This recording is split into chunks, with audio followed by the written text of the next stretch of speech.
folks, we are back. It's the InfoWarrior with Jason Bermas, and we are now joined with a veteran of the market and finance for over 25 years, the host of The Oracle, and called by many the Michael Moore of Wall Street. Personally, I think this guy's a lot better than Michael Moore, a lot more open and honest. Max Keiser. Max, thanks for joining us. Oh, Jason, you forgot to tell your audience I'm calling from Paris, France, where it is 5 o'clock in the morning. That is true. He is very gracious with his time at a unbelievable hour, giving us an hour here. Now, before we get into, current events, the G20, this new quantitative easing, a.k.a. a global currency and all that, why don't you tell people how you get involved in all this? Well, the same thing, UFOs, unidentified financial objects, I should call them. So that's what drove you into this? Yeah. Well, I was on Wall Street during the 1980s. That's when I started my career. And at that time, it was when derivatives, what we now call derivatives, first started, really. And it was an interesting time in Wall Street. It was the bull market of the 1980s, which, of course, led, you had the crash of 1987. And was also an interesting period because I saw firsthand what happens when all of these new products that were created at that time, when they explode. And since that time, we've seen the cycle repeat itself several times. We saw the dot-com bubble build up with all kinds of new products, and then that exploded. There was a huge hedge fund in New York called the Long-Term Capital Management Fund, which was a huge fund managed by guys who had invented these derivative products. That blew up. And saw the WorldCom blow up, and Enron was another example of financial engineering. That was all these newfangled financial products, and that blew up. So what Wall Street's really good at is arson. Basically, Wall Street is run by arsonists. They love to see things blow up. And we're seeing right now the collapse of banking system on a spectacular level, on really an epic level, an historic level. And the guys behind it, the people behind it, have this mentality of arsonists who like to see things explode, and they're exploding. So anyway, my background, going back as a stockbroker in the 1980s, all for the past 25 years, I've always been a kind of a student of how these securities and financial products and financial derivatives are packaged. When I was in Los Angeles in the mid-'90s, I created technology myself, which was a patented technology called the virtual specialist technology. And that technology was used to create something called the Hollywood Stock Exchange, which is a very popular site. And the technology for that ended up being sold to a bond trading company in New York called Cantor Fitzgerald, and they moved that they moved the technology to the top floor of the World Trade Center 6 months before the famous events of 9/11.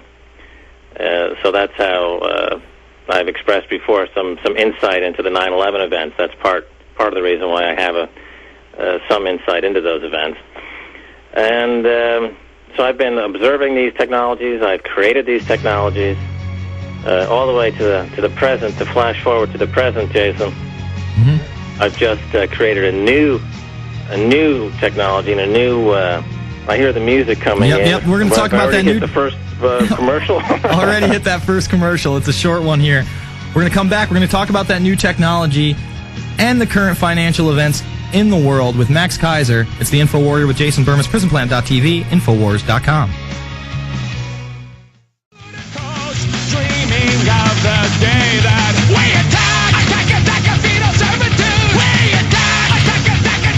All right, folks, we're back with Max Keiser. Now, Max, before we get into this new technology, you're also the co-founder of HSX Films, which made almost a dozen films and also ended up selling out to Ignite Entertainment and Lionsgate. I mean, you really are a Renaissance man. Well, I've been involved in a lot of different things over the years, but the thread of financial engineering, financial architecture, money in markets is constant throughout the various activities I've been involved with. And so it's always been of interest to me. And like I said, it goes back to the early 80s when you had this incredible creative period on Wall Street, which was the result of the work done actually in the 1970s in America is when you had the start of listed option trading in Chicago based on the option volatility formula, which is a Nobel Prize-winning formula that describes how you can price an option and based on the volatility of that option. So it's a mathematical formula that says that if the market is bouncing up and down with a certain speed, then the price of this option is going to be X.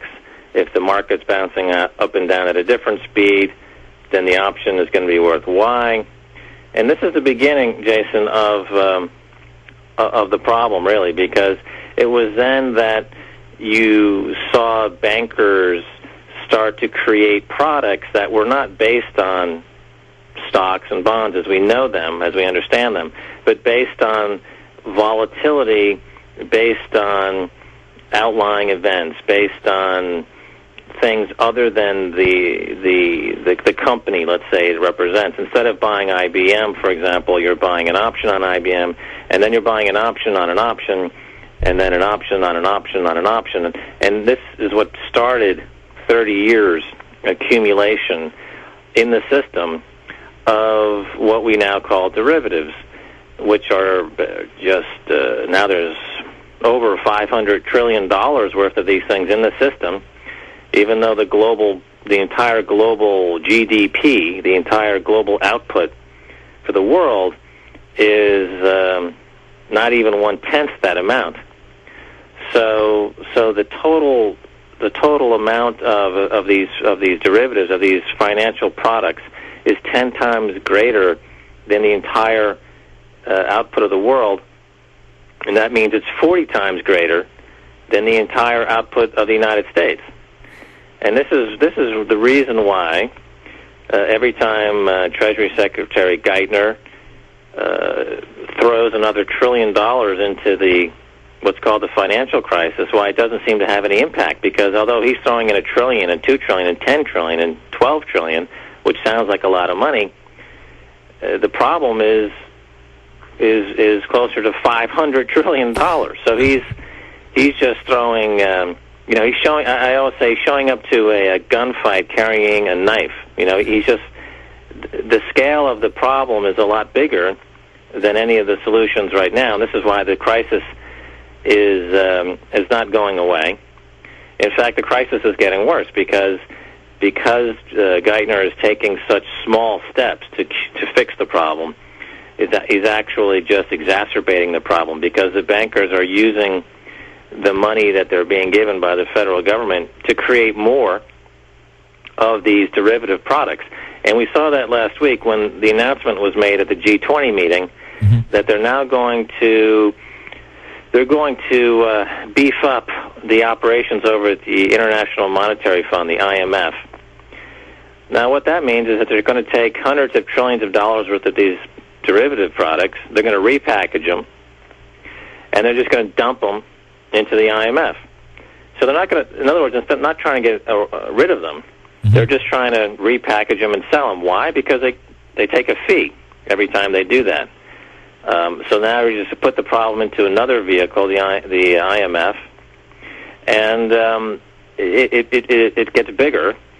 And as has been talked about on your show and other shows over the past couple of years, this is leading inevitably to a situation where you have one centralized bank and one, effectively, a one world currency. And we have a world currency now. It's called a credit default swap, and this is the latest incarnation of all of the financial engineering that's been going on Wall Street for 30 years. It allows for banks to package and repackage and unpackage bundles of worthless paper with each other, and channel that paper back and forth outside of the view of regulators, outside of the view of the SEC, and to conduct the global financial business amongst themselves using this global financial global currency, the credit default swap, which basically amounts to a unit of financial fraud, is what this currency is collateralized by. It's a currency collateralized by fraud, and it's becoming the bigger and bigger business. It's not going away.